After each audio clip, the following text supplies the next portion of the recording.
ঊনবিংশ শতকের মধ্যভাগ থেকেই বাংলা দেশাত্মবোধক গানের সূচনা। 1868 সালে সত্যেন্দ্রনাথ ঠাকুর রচনা করেন মিলে সবে ভারত সন্তান গানটি। বাংলা ভাষায় রচিত এই গানটি ভারতবর্ষের প্রথম উল্লেখযোগ্য দেশগান। 1905-এ রবীন্দ্রনাথে এসে বাংলা দেশগানের পূর্ণ বিকাশ। বিংশ শতকের 30-এর দশকে সমাজতান্ত্রিক চেতনার প্রভাবে স্ফুরণ ঘটে গণসঙ্গীতের। নজরুলের লেখা জাগো অনশন বন্দি ওঠরে যত গানটি প্রথম বাংলা গণসঙ্গীত। দেশ চেতনা আর শ্রেণী চেতনার যুগল সম্মিলনে 40-এর দশকের বাংলা গণসঙ্গীত হয়ে ওঠে এক অনবদ্য রত্নভাণ্ডার। 50-এর দশকে মহান ভাষা আন্দোলন, 60-এর দশকে গণ আন্দোলন, গণ অভ্যুত্থান, 70-এর দশকের প্রারম্ভেই মহান স্বাধীনতা যুদ্ধ, এসবের পেছনে প্রেরণা হিসেবে কাজ করেছে দেশগান আর গণসঙ্গীত। সংগ্রামের আবেগে, মুক্তির আকাঙ্ক্ষায় এ সময় যেন বাণ ডেকেছিল সৃজনশীলতার। রচিত হয়েছিল অজস্র গণসঙ্গীত, জাগরণের গান। জেগে উঠেছিল জাতি, অর্জন করেছিল বিজয়। মহান মুক্তিযুদ্ধ ধারণ করেছিল আমাদের দেশগান আর গণসঙ্গীতের সমগ্র ঐতিহ্যকে। তাই 1905-এ বঙ্গভঙ্গ বিরোধী আন্দোলনের সময় রবীন্দ্রনাথের লেখা একটি দেশগানই আজ স্বাধীন বাংলাদেশের জাতীয় সঙ্গীত।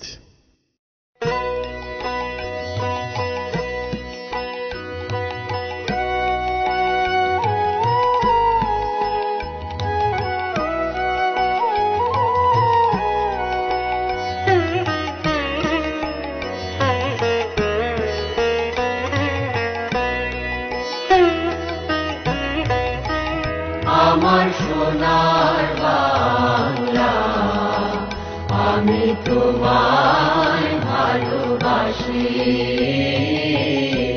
চিরদিন তোমার আকাশ, চিরদিন তোমার আকাশ, তোমার বাতাস আমার প্রাণে,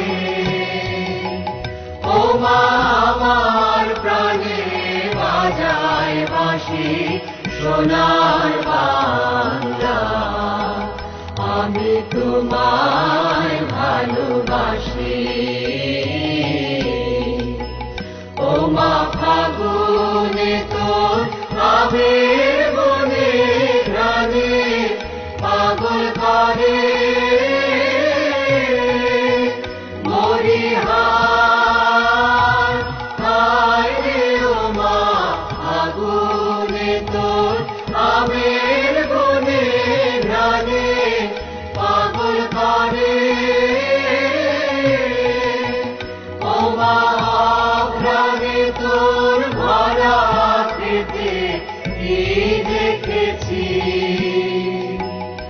আমি কি দেখেছি মধুর হাসি সোনার বাংলা, আমি তোমায় ভালোবাসি।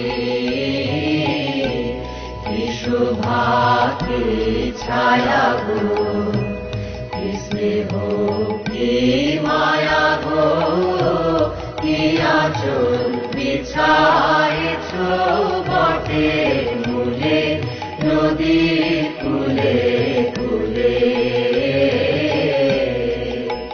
মা তোর মুখের বাণী আমার কানে লাগে সুধার মতো, মরিহার হায় রে মা তোর মুখের বাণী আমার কানে লাগে সুধার মতো,